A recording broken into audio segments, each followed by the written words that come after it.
Okay, so it's been a difficult couple days. I came out to the property yesterday with every intention of filming my attempt at fixing the skid steer, or doing as best as I could just to get it back serviceable so that the owner could basically make money from it, right? Even if it's not perfect, and even if I have to come back and replace some things. So that's what I came out to do in the morning, full intention of filming the process. Did get stuck in a torrential downpour, just a complete gully washer. It was a scramble just to get the camera equipment out of the rain and out of the weather, and so I ended up almost scrapping all that footage. Then I went back, set up everything again, restarted, exact same thing happened. So at that point I was frustrated, soaking wet, cold. It's actually getting kind of cool up here. And so I decided I'm just gonna knock it out. But I can take you through what I did to do the best I could just to repair this and get this back in service. The main problem, if you look, and I'll throw up a picture here, but the main problem was this tubing, which is the upper hydraulic for the auxiliary assembly, was massively smashed and tweaked and bent up.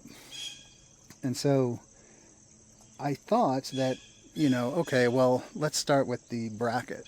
So let me just try to ratchet it in position, the bracket. Let me put a ram jack from the other side to this side and just try to get that into position and see if the rest of the parts followed.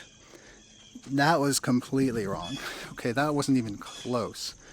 The bracket itself, yeah, it's holding the auxiliary unit in position, and it's holding this tubing in position, but it's not really providing a lot of strength. It is infinitely easier to bend this 1/4 inch steel than it is to bend these tubes. These tubes, I don't know what they're made of, but they are unbelievably difficult to bend.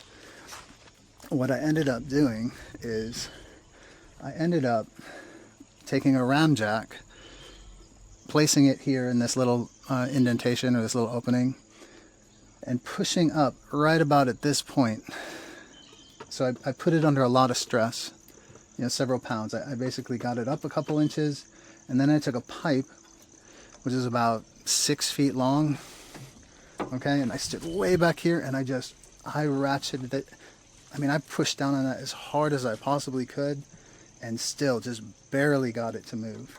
I even put heat on it, so I had some MAP gas, which is kind of like a hotter propane, and I put heat on it just to kind of soften it up. And wow, this tubing is unbelievably strong. And so you'll notice that if I look down, you will notice that it has a bend, okay? Because when I was bending it, and I only had one of the issues was it's so much harder to bend something at its end. You've got to get so much leverage on it, and there's only so much that you have to grab onto. So anyway, it's got a bend on it, but it's functioning. I've tested it. It's good. It's back in service. That was my goal. Get it back in service so that this guy can continue to make money and rent it out. So that mission is accomplished. Now, if he asks me to, and I guess in retrospect, I probably should have just bought one and had it rush shipped in. But if he wants me to purchase and install a replacement for this, considering it's bent, I'll happily do it. I just want to make this right. But you can see the bracket did come out. The L bracket is perfect. It's good. No problems there. This section got, if you can see that, it got a little bit of an indent. Now it was much worse. I did pull it out. So I kind of hammered it out on this side, pulled on this side so that you can access a Zerk fitting, which is the Zerk fitting is how you grease equipment. So that turned out okay. It's not perfect, but it turned out okay. Good enough. This is 3/16 steel maybe. That should be, in my opinion, a higher grade of steel. Anyway, that's the update. It's back in service. It's working completely fine. It took me a day and a half of work, but really that first day was just a complete mess due to the weather problems. But I did have some mistakes along the way. I did have, that whole ramjack situation. I first thought that I could strap it down at the end with a like ratchet strap, like a heavy duty ratchet strap, and then ramjack it from the opposite side and kind of ramjack bend it. But man, that just didn't work. And really, I only got about 20 hours on the equipment, so it's kind of a waste. Frustrating, but he'll get his skid steer back and it'll be in good shape. And so, move on, live and learn. Anyway, the next thing we have going on is, even as early as tomorrow, we could get the gravel.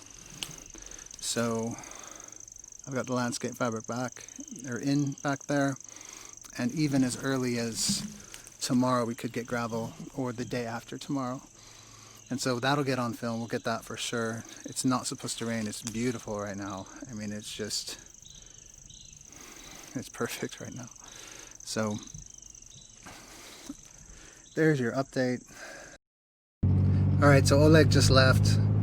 He seemed alright. I told him what happened, talked him through it, showed him the damage and how I fixed it, the new parts, and he seemed alright. A fairly quiet, reserved guy, so I don't know. He didn't go crazy, so that's good. He also didn't charge me extra, and so technically I took it or had it for an additional day, plus the damage, and I was fully prepared to pay a little extra or pretty much make him okay if he was upset.